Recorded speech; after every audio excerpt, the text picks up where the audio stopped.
bebas.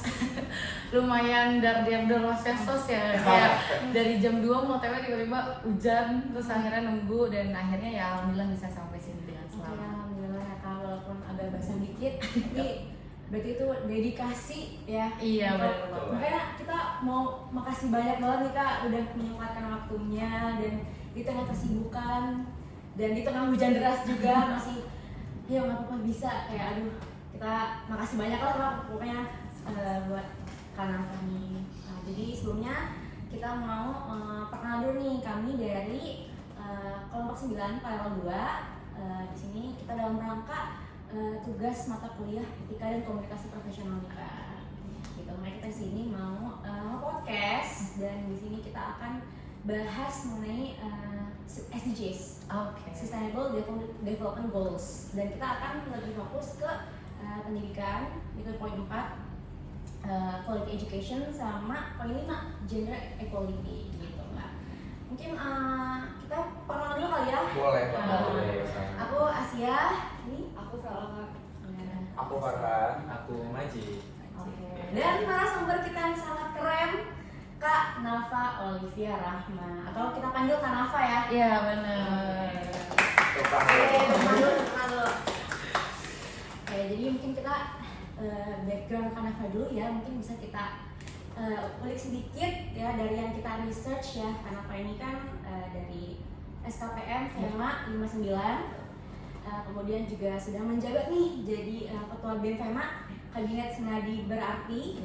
Kemudian Kak Nafa juga pernah menjadi ketua tim PKMPM yang lolos pendanaan nih. Dan menarik banget ya teman-teman, judul dari PKM itu adalah District Journey, meningkatkan semangat pendidikan melalui investasi growth mindset anak jalanan Rusun Sentra Mulia Jaya Jakarta. Wah, gimana berarti dari background aja karena Kak Nafa ini udah kelihatan ya, udah pernah melaksanakan pengembangan masyarakat khususnya di bidang pendidikan, dan inilah yang membuat kita tertarik nih dan merasa oh cocok nih dengan topik kita yang akan kita bahas ya. Mungkin kita mau ulik dari sisi edukasi dulu Kak, pendidikan, dimana SDG sendiri, Sustainable Development Goals ini kan goalsnya yang dirancang oleh PBB ya Kak. Dan oleh PBB agenda untuk mengatasi masalah sosial, ekonomi, dan lingkungan. Dan masalah pendidikan ini kan menjadi sesuatu yang sangat penting ya Kak, terutama di negara kita juga sendiri, dimana kesetaraan kualitas pendidikan gitu kan Kak, goal yang ingin kita capai gitu untuk baik laki-laki maupun perempuan, jadi tidak ada pembeda. Nah, dari background Kak Nafa ini yang pernah turun langsung ke mengajar anak-anak gitu, boleh dong Kak mungkin sedikit diceritakan gitu bagaimana proses akhirnya sampai bisa menciptakan programnya dan bagaimana waktu itu menjalankan, mungkin boleh diceritakan dikit nih Kak. Oke, terima kasih teman-teman semua yang udah ngundang aku. Ini cerita aja lah ya. Kenapa bisa memutuskan untuk ke mitra teman-teman dari anak-anak jalanan ya? Yang pertama, aku melihat sendiri sesuai dengan SDGs juga, kayak pendidikan di Indonesia ini kan sangat penting gitu, tapi ternyata masih banyak gap, masih banyak ketimpangan di dalamnya gitu. Apalagi orang-orang yang memang belum mempunyai hak yang sesuai gitu, hak yang sesuai untuk menjadi warga negara Indonesia itu sendiri. Karena apa? Karena mereka memenuhi hidupnya dengan ya mereka bisa dibilang 24/7 hanya untuk mencari duit gitu, untuk menyambung hidupnya gitu. Makanya kenapa pendidikan untuk teman-teman jalanan itu sangat-sangat amat rendah gitu minatnya. Itu yang pertama. Terus yang kedua juga aku melihat mereka semua itu sebenarnya punya potensi. Kita semua punya potensi, kita semua punya skill, punya keterampilan. Tapi mereka juga nggak punya akses itu gitu. Mereka nggak punya kesempatan yang sama kayak kita gitu. Makanya aku tertarik banget sama anak jalanan gitu, dimana di saat aku turun lapang ke sana, mereka itu sebenarnya semangat gitu. Mereka pengen banget untuk belajar dan bisa baca, tulis gitu. Tapi hanya segelintir dari mereka yang sekolah gitu faktanya. Jadi aku tuh ke rusun Sentra Mulai Jaya itu tuh rusun dimana itu di bawah Kemensos RI langsung, yang emang isinya itu keluarga-keluarga jalanan, keluarga-keluarga pemulung yang emang ditampung gitu sama Kemensos dan ditempatkan di sana kayak gitu. Makanya di sana aku melihat anak-anaknya itu ada yang sekolah, ada yang putus sekolah gitu, ada pun yang nggak sekolah gitu. Jadi itu sangat miris ya pas sampai ke sana, sangat disayangkan aku dan tim aku, dan akhirnya kita mencari tahu nih kayak riset apa sih yang dibutuhkan sama mereka gitu, keterampilan apa gitu. Gak hanya pendidikan formal aja gitu, tapi mereka pun butuh pendidikan non formal dan juga keterampilan tersebut gitu. Dan bagaimana caranya? Sebenarnya kan sekolah di Jakarta ya khususnya itu tuh gratis kan, tapi kenapa sih mereka masih gak bisa gitu? Nah itulah yang menarik juga gitu untuk kita kaji juga, kenapa sekolah gratis tapi mereka tetap nggak bisa sekolah atau nggak mau sekolah. Ternyata memang mindsetnya gitu, mindset mereka yang emang udah di set gitu, mungkin ya udah di set sama orang tua mereka kalau misalkan pendidikan itu gak sepenting itu gitu.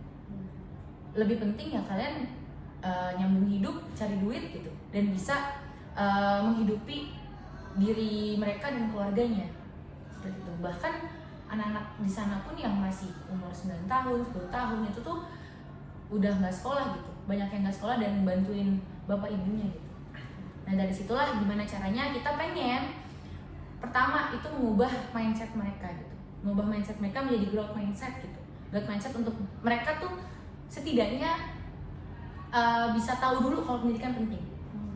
Jadi aku tuh pakai 3 prinsip ya, sedikit ya mungkin ada 3 prinsip yang konsep yang aku pelajarin di ilmu sosial, psikologi sosial. Itu yang pertama, cara kita mengubah orang tuh yang pertama kognitifnya gitu. Kita nggak bisa langsung ngubah dia jadi langsung bisa langsung mau sekolah langsung ini, nggak bisa gitu. Kita harus ngubah dulu kognitifnya, pengetahuannya gitu. Oh pendidikan ini sepenting ini loh untuk membantu kalian, untuk mencerahkan jalan kalian gitu dan lain sebagainya. Yang kedua adalah itu afektif atau sifat gitu. Sikap kita untuk berperasa lebih jauh. Afektif itu perasaan. Jadi kayak kita mau kayak ngeliat, oh ternyata ini beneran penting ya gitu. Akhirnya di situ timbul awarenessnya lumayan tinggi, dan akhirnya ketiga itu konatif itu ke sikap, dimana mereka akhirnya mau gitu, mau untuk belajar, mau untuk tahu lebih jauh pendidikan itu seperti apa dan lain sebagainya kayak gitu. Jadi dari 3 itu kita set dengan games gitu, program kita games semua gitu. Gamesnya itu belajar tentang ya itu tadi, tentang pendidikan, dan juga isi-isinya kita juga sharing-sharing gimana sih serunya belajar bahasa Inggris tapi lewat permainan, lewat ular tangga, lewat kayak escape room gitu, kita buat juga seperti itu. Dan akhirnya beberapa dari mereka akhirnya semangat lagi belajar dan pengen sekolah lagi. Itu sih Keren sih Kak.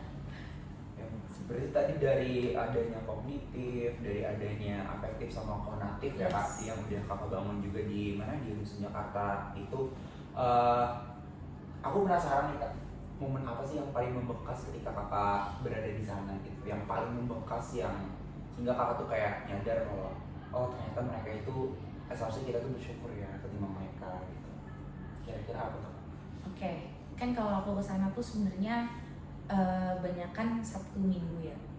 Sabtu Minggu gitu, karena kalau Senin sampai Jumat kan kita kuliah ya, itu masih full banget. Kita Sabtu Minggu sana, dan itu ada titik momen dimana pas datang ke sana itu rusunnya itu sepi gitu, sepi, dan anak-anaknya itu pas aku tanya kan petugasnya cuma beberapa doang ya, karena hari libur juga.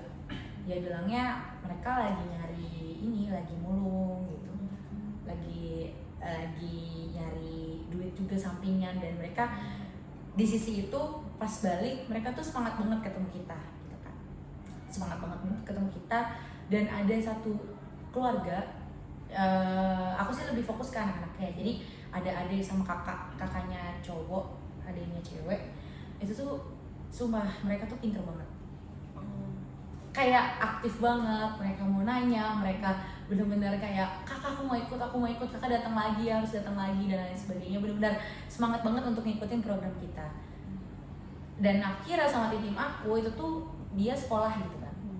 Karena sebenarnya mostly di sana itu banyak kan sekolah, tapi ada yang gak rajin, ada yang banyak yang kayak udah nggak milih untuk males untuk ke kelas karena kan gratis ya. Tapi ada juga yang ternyata satu titik dia tuh pinter banget dan paling semangat, tapi ternyata dia tuh nggak sekolah. Dan jujur dia nggak bisa nulis gitu, dan dia nggak bisa baca gitu. Jadi kayak kalau ada pretest post test gitu ya harus kita bantuin kayak namanya siapa, ini siapa, kamu ngerasa udah kayak gini belum, gini ya kak aku pengen banget sekolah gitu tapi aku nggak bisa gitu, aku harus bantu orang tua aku. Itu sedih banget. Jadi ada satu program kita ngulik mimpi mereka jadi apa gitu, dan mimpi mereka jadi presiden, polisi, dokter gitu ya. Benar-benar dia tahu profesi itu gitu. Dia tahu dan apa kebermanfaatannya untuk orang lain gitu. Tapi sayangnya nyatanya realisasinya ya dia tidak bisa menunjang hal tersebut karena dia tidak sekolah gitu.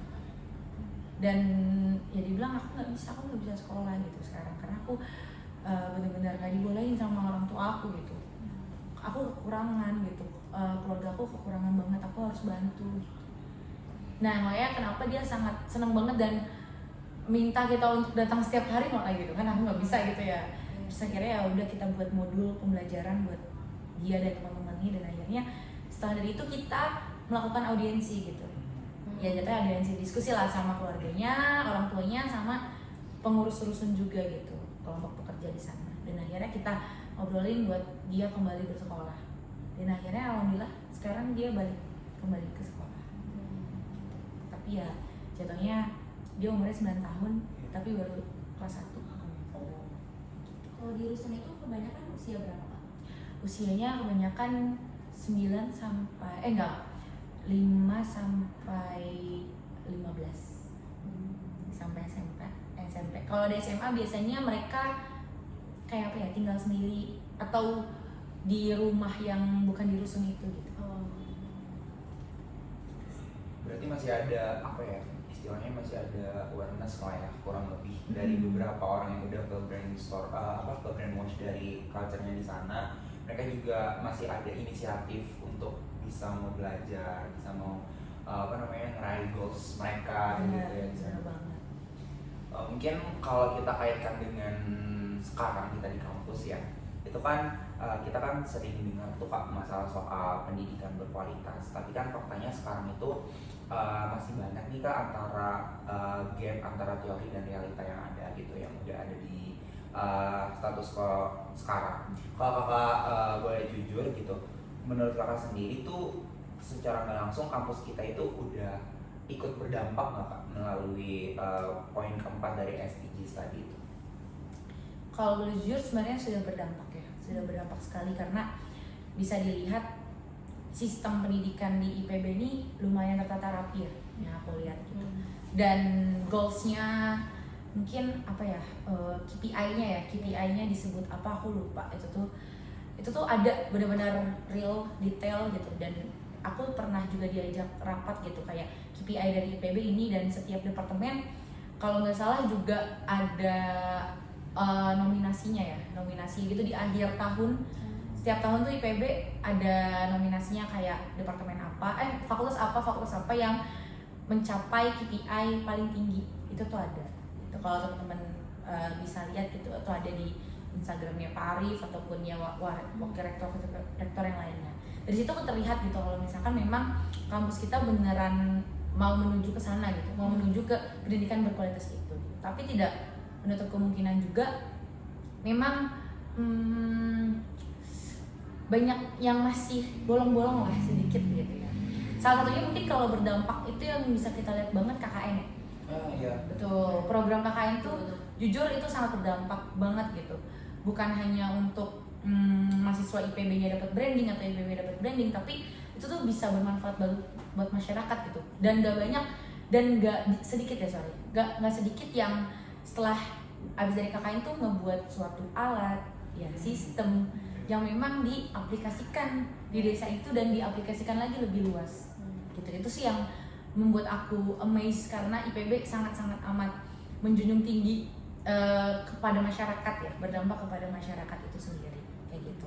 Tapi satu hal yang mungkin lebih ke ini sih, kalau menurut aku sama rata antar departemen ya, karena nggak tahu, mungkin setiap departemen punya tujuannya masing-masing ya, tujuannya apa, goalsnya apa. Tapi aku sebagai mahasiswa tingkat akhir ya, khususnya di Verma itu juga, aku ngerasa kurikulum yang ada tuh masih kurang relevan sama kondisi sekarang gitu. Ya kayak contohnya aku gitu semester 7, tapi aku masih ada kuliah gitu, masih ada praktikum. Jadi mana seharusnya kayaknya itu bisa kok dihabisin di semester yang lalu gitu, semester yang lalu, dan lebih difokuskan untuk yang tingkat akhir ini untuk fokus kepada skripsinya satu, dan kedua untuk mengupgrade dirinya, entah itu dari magang ya, capstone dan lain sebagainya gitu. Itu sih aku yang melihat gapnya dari situ. Dan ada beberapa departemen yang aku tahu juga kayak masih, mereka udah harus ngejalanin suatu program atau suatu yang dirancang gitu oleh departemen, tapi panduannya itu belum rilis gitu. Itu ada gitu. Jadi aku pengen IPB ini benar-benar menerapkan gitu yang sistemnya itu yang lebih baik, terus yang lebih sistematis gitu untuk mahasiswa-mahasiswa tingkat akhir gitu, untuk keperluan pasca kampusnya. Yang aku lihat sih itu ya intinya. Terus kalau untuk sistem SC yang EC ya, yang kayak teman-teman bisa nge-convert ke SKS. Nah itu menurut aku udah bagus banget ya, karena nggak semua kampus seperti itu juga ya. Jadi kita juga diasah untuk non akademik kita juga bisa gitu untuk menunjang akademik kita. Itu udah bagus. Paling menurut aku itu doang sih yang belum sama rata. Mungkin kalau kakak dikasih kesempatan untuk merombak sistem pendidikan di Indonesia itu Agak berat ya kak. dari perspektif mahasiswa kakak sendiri nih saat ini, mungkin ide gila atau inovasi apa kira-kira yang bakal kakak terapkan gitu untuk pendidikan kita menjadi lebih merata dan relevan? Oke. Wah itu benar-benar terlalu jelas sih. Izin Pak Menteri Mendik Saintek. Mungkin aku ajak dulu gitu ya, kita ngelihat realnya dulu bagaimana pendidikan di Indonesia saat ini ya. Itu banyak banget ketimpangan sumber dayanya. Menurut aku yang paling penting adalah sumber dayanya. Pertama sumber daya manusianya pasti. Itu diperlukan banget pemberdayaan sumber daya manusia yang memang eksklusif jatuhnya, eksklusif tapi inklusif juga gitu. Harus menyeluruh juga gitu seluruh Indonesia, nggak hanya kota-kota besar gitu, nggak hanya Jabodetabek aja gitu yang memang pendidikannya sudah well gitu ya, jadi well prepare gitu ya. Coba teman-teman ke arah barat sana gitu, atau ke arah timur ya khususnya, itu tuh teman-teman kasihan banget gitu keadaannya di sana ya, guru-gurunya juga nggak digaji. Guru tuh menunjang banget gitu kompetensi siswanya nanti akan seperti apa. Makanya sumber daya ini yang menurut aku paling dan sangat amat penting. Mungkin teman-teman tahu ya program 1000 Smart TV. Yang baru banget. Nah, itu sebenarnya kalau bilang penting gak penting, jujur penting, tapi nggak sepenting itu gitu. Iya, kurang efektif dan masih banyak hal yang bisa dilakukan gitu selain memberikan 1000 Smart TV gitu. Dan sekarang sudah terlihat gitu akibatnya dari 1000 Smart TV itu kan banyak yang disalahgunakan dan tidak digunakan dengan maksimal. Karena apa? Karena tidak sesuai gitu dengan kebutuhan yang ada saat ini gitu. Masyarakat tertinggal ya, 3T ya, daerah 3T ya. Itu makanya mungkin kalau aku gitu ya sebagai perspektif mahasiswa aja ya, ini kan bukan pengatur kebijakan ya kan, bukan yang bisa membuat kebijakan ataupun membuat sistem pada saat itu juga. Tapi yang ingin aku tekankan adalah pertama pemberdayaan manusianya. Aku pengen mereka tuh concern dan difokuskan terhadap literasi. Aku pengen ada sistem itu gitu. Jadi gak hanya formal aja gitu, tapi bisa diterapkan sistem literasi itu. Literasi banyak teman-teman gitu. Literasi itu nggak hanya literasi yang baca tulis gitu, tapi literasi juga ada literasi keuangan, ada literasi media, literasi digital gitu, literasi kesehatan, literasi sosial dan lain sebagainya, itu banyak banget. Makanya kenapa literasi ini penting banget untuk bisa diterapkan dan untuk bisa diinklusifkan ke seluruh siswa yang ada di Indonesia saat ini gitu. Mungkin nggak usah jauh-jauh gitu. Kalau emang perspektif mahasiswa IPB, ya coba fokus aja ke desa-desa sekitar IPB gitu. Desa lingkar kampus ya. Mungkin teman-teman ada yang pernah turun lapang ke sana gitu, melihat ternyata masih timpang banget di situ. Mereka nggak tahu apa sih sebenarnya pentingnya pendidikan, apa sih pentingnya belajar gitu. Karena mereka nggak ada, atau mereka nggak ngerti apa yang dimaksudkan oleh guru, apa yang dimaksudkan oleh orang lain gitu. Dan cara berkomunikasi seperti ini itu tuh salah satunya adalah dengan literasi. Makanya aku ingin kita sebagai mahasiswa itu ada mungkin suatu program yang emang kita tuh bisa membuat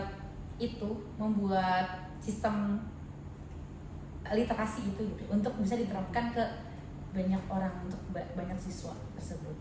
Dan mungkin yang kedua, bisa kita bikin komunitas belajar gratis gitu, komunitas belajar gratis yang memang bisa kita sebarluaskan ke teman-teman sekolah yang ada di desa lingkar kampus itu sendiri gitu. Karena ini perspektifnya mahasiswa ya, jadi aku bingung ya kalau kayak menteri kayak enak gitu tinggal ini gitu. Tapi mahasiswa kan ya kita ada batasannya juga sih, kayak gitu ya. Semoga menjawab. Jauh banget. Tapi aku punya nih Kak, kayak satu pertanyaan yang mungkin agak gila, tapi menurut aku ini menarik. Karena kakak kan backgroundnya juga ketua BEM nih, dalam lingkup BEM di FEMA, berarti kakak juga pemangku kepentingan kan, maksudnya yang bisa membuat aturan atau sistem di dalam BFEMA gitu.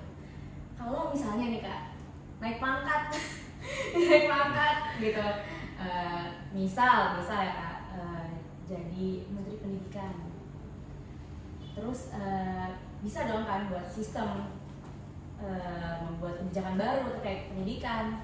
Apa sih Kak yang pengen kakak ubah atau pengen kakak tambahin? Oke. Jadi dari perspektifnya nih yang bisa bikin kebijakan gitu Kak. Oh, naik berarti ya? Naik pangkat. Yang karena tadi yang aku tahu, karena aku backgroundnya mungkin pengembangan masyarakat juga ya, jadi pemberdayaan manusia juga. Aku merasa pemberdayaan yang paling penting adalah guru. Itu aku pengen ada sistem di mana guru itu benar-benar diberdayakan, benar-benar dimaksimalkan, dan benar-benar dihargai gitu. Nggak hanya slogan apa sih, guru tanpa tanda jasa ya. Ya, dan itu selalu jadi slogan yang kayak ya udah jadinya maaf gitu, kayak jadi diremehkan gitu. Sosok guru kita gitu. Padahal beliau ini sangat-sangat amat penting untuk kita, untuk menunjang pendidikan kita gitu. Itu yang pertama. Jadi aku pengen memberdayakan guru gitu.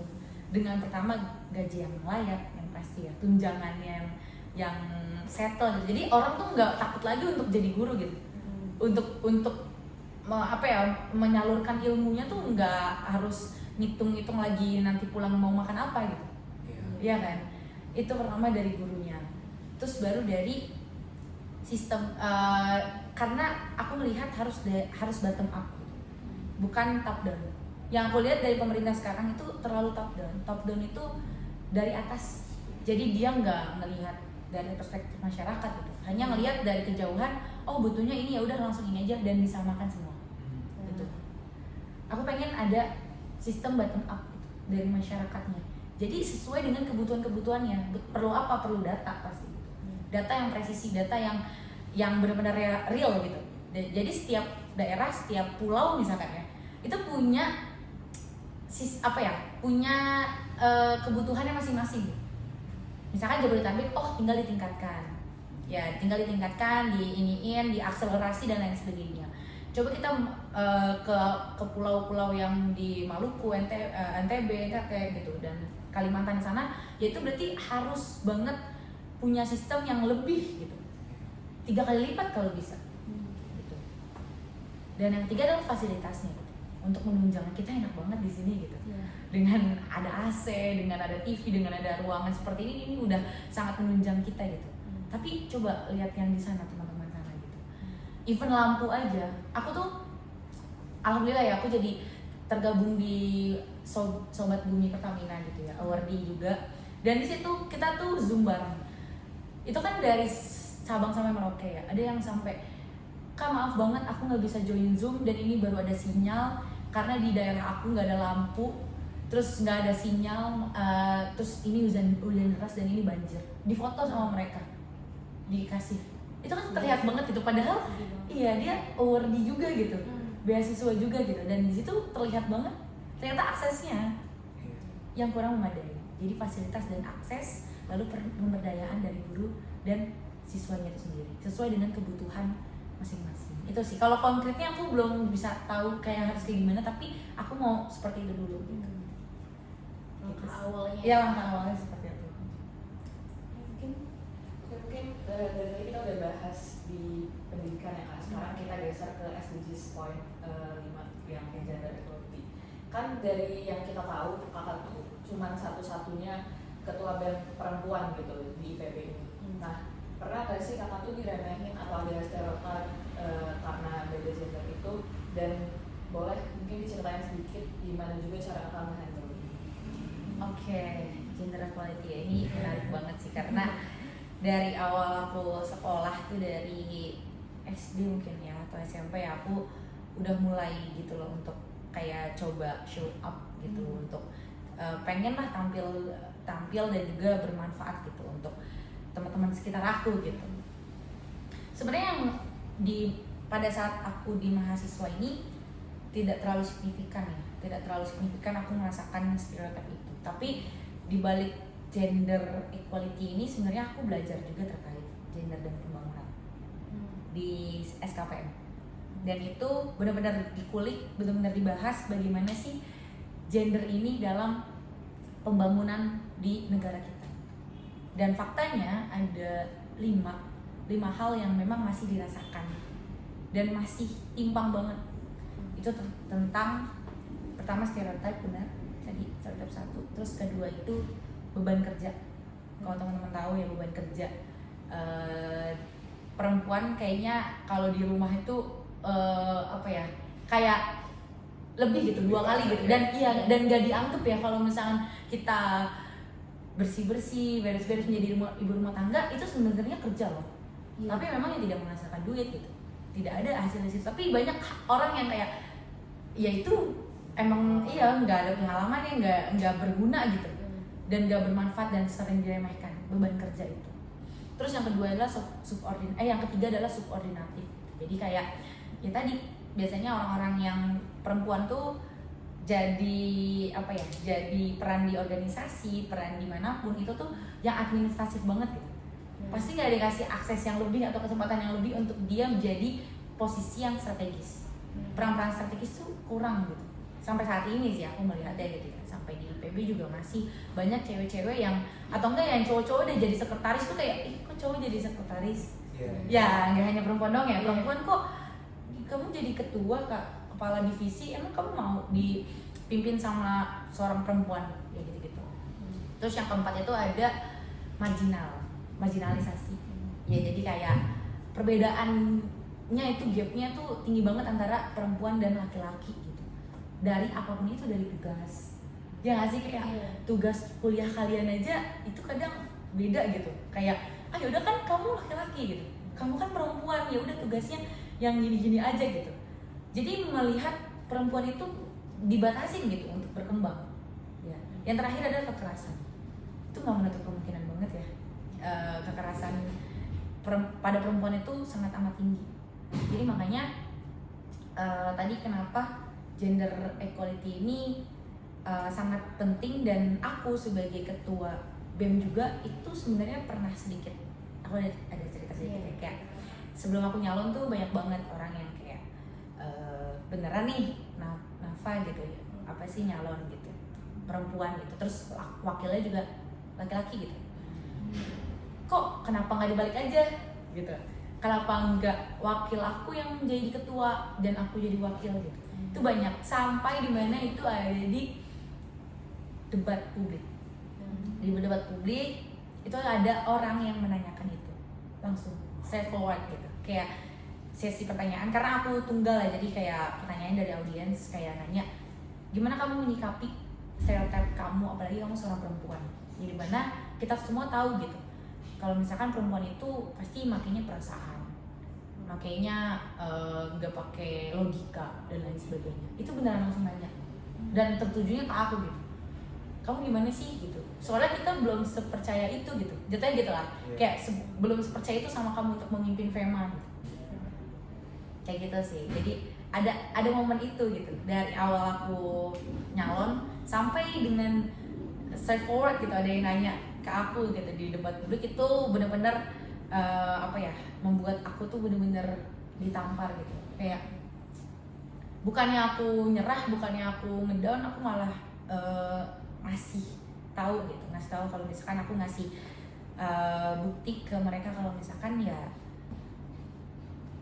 sekarang tuh, zaman sekarang tuh udah pemimpin tuh nggak dilihat lagi dari gendernya gitu, nggak dilihat lagi dari kalian laki-laki, kalian perempuan cuma sampai sekretaris aja gitu, nggak bisa jadi kepala bidang, jadi ketua BEM, ataupun dari hal-hal posisi yang strategis lainnya gitu.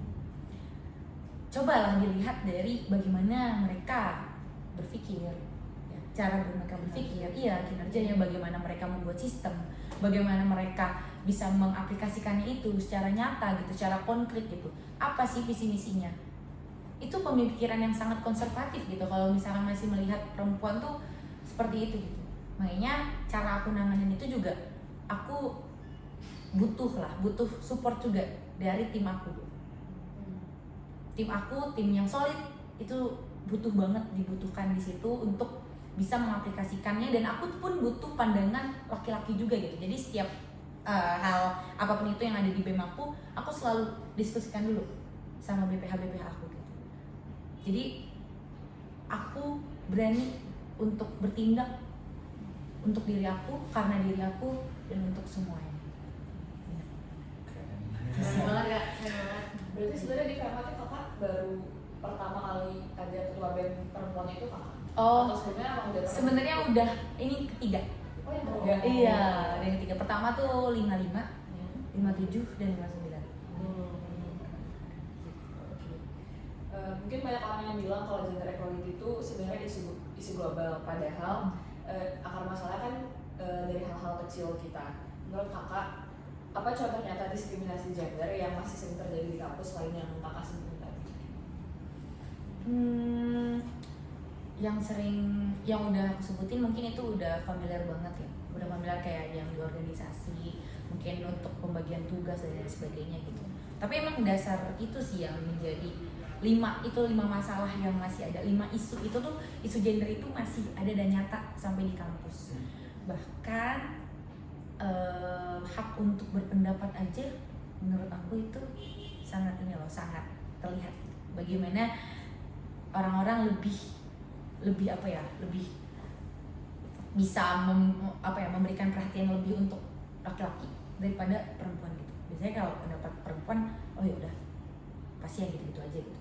Kalau yang laki-laki tuh kayak beda gitu. Tapi nggak menutup kemungkinan juga laki-laki tuh didiskriminasi juga gitu. Banyak hal juga gitu ternyata. Yang aku lihat yang sekarang tuh malah diskriminasi gender itu juga ke arah laki-laki juga gitu. Dimana selalu kayak disangka-sangka laki-laki tuh kan yang banyak ya, laki-laki nggak boleh nangis, ya kan, terus laki-laki nggak boleh lemah. Nah itu tuh salah, ya Kalau tuh cowok tuh harus selalu ngasih duduk. Iya betul. Padahal kayak harus aja sama juga. Nah nggak ada menutup kemungkinan keadaan mereka juga lagi butuh, iya nggak baik-baik aja gitu. Itu sih yang aku lihat sekarang ini. Tapi yang mau aku highlight sebenarnya tentang kekerasan sih, kekerasan yang ada di kampus saat ini gitu. Masih banyak banget gitu, nggak hanya di IPB gitu, kampus banyak banget yang kekerasan kepada perempuan itu tinggi banget kasusnya.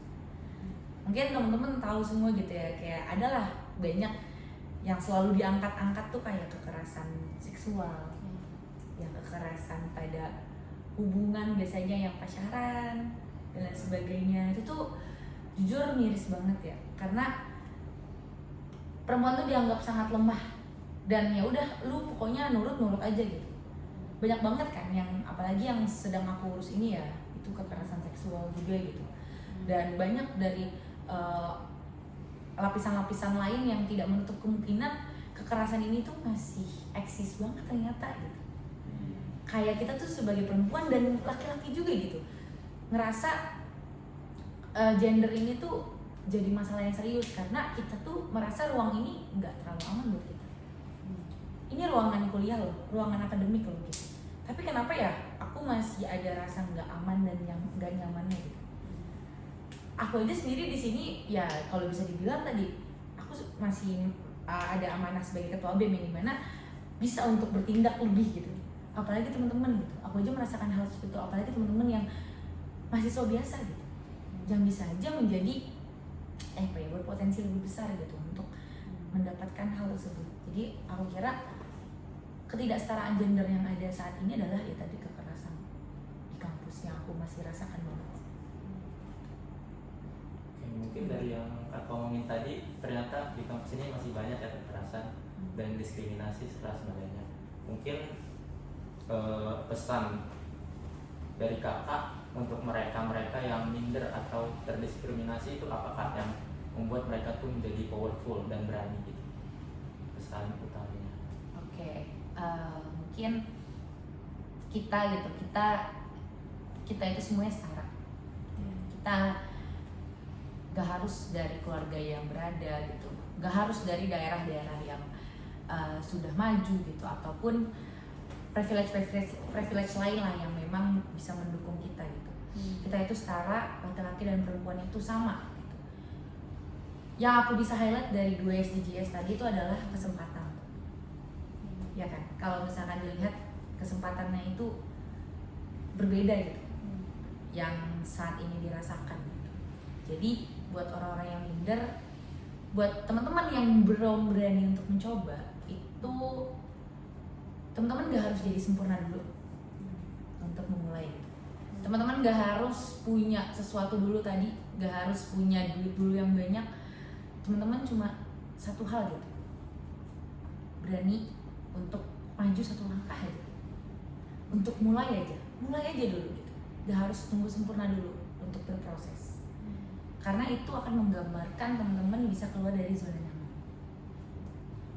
Dan yang terakhir, disitulah teman-teman bisa berproses, teman-teman bisa membuktikan bahwasanya teman-teman itu layak, teman-teman itu bisa menjadi agen perubahan gitu. Jadi dari minder tersebut teman-teman buang, dan teman-teman harus berani untuk mengambil kesempatan itu.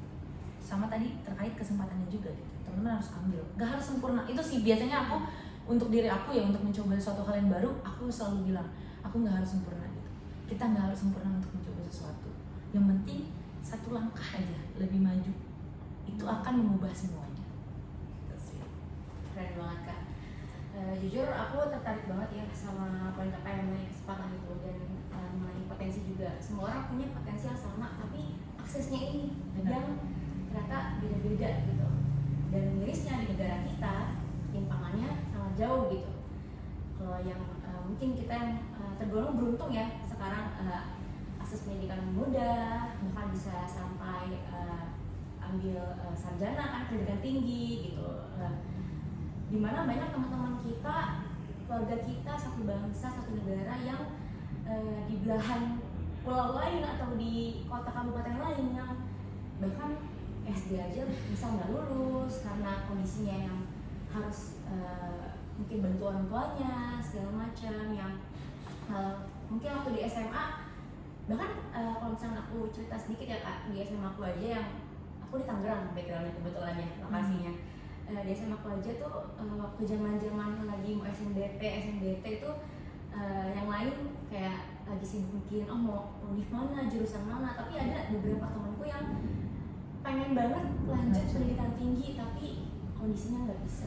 Itu yang sedih banget, bahkan eligible anaknya tapi nggak bisa karena beberapa faktor itu akhirnya mengundurkan diri. Itu menurut aku sedih banget gitu, temen aku sendiri kayak gitu. Dan menjadi concern kita gitu kan saat ini gitu. Kemudian mengenai tadi kesempatan, itu aku jujur juga aku rasa di usia kita ini relate banget yang masalah mencoba gitu, karena banyak yang mikir kalau misalkan sukses tuh harus punya sesuatu dulu yang lebih untuk mulainya gitu. Padahal kita tinggal coba dulu aja, karena kita nggak pernah tahu potensi kita akan sejauh apa kalau kita nggak pernah coba gitu. Itu sih yang menurut aku relate banget, apalagi di usia sekarang. Dan mungkin pernah juga sering dengar kita ya masalah udah tua, udah umur 20, udah umur 23, telat kalian nyoba Ya, benar. kayak padahal sebenarnya nggak ada ya kak yang namanya aturan itu. telat gitu. Iya, benar. Mencoba satu hal, misal kayak baru udah umur 25 baru mau ambil S1, aduh kayaknya telat banget nih. Yang lain masih 18 tahun, 19 tahun. Padahal ya nggak apa-apa gitu, nggak ada yang namanya batasan usia gitu. Dalam kita ingin berproses, ingin mencoba itu ya selagi itu positif dan membawa kebaikan untuk diri kita dan orang lain, ya kenapa enggak gitu kan kak. Itu sih yang menurut aku sangat relate, dan sosok Hanafa ini inspiratif banget lah buat kita nih kayak kakak tingkat kita sekarang ini. Dan mungkin boleh nih kak ada pesan nggak atau closing statement gitu dari perbincangan kita nih, mungkin buat nanti penonton dosen kita Bu Hardian. Bu. Mungkin boleh kak ya. Satu hal dan satu prinsip sih yang ingin aku sampaikan, aksi kecil berdampak besar. Dari situ kita bisa mendobrak kesempatan tadi. Kita bisa mendapatkan hak kita, akses kita, dan juga ruang bagi kita untuk tumbuh, berkembang, yang bisa memaksimalkan potensi diri kita dan juga bermanfaat untuk orang lain. Apapun, sekecil apapun kesempatannya, sekecil apapun ruangannya, sekecil apapun lingkungannya, aku yakin kalau teman-teman bisa mau beraksi akan berdampak besar ke depannya. Gitu sih. Oke, terima kasih banyak Kak Nafa. Makasih.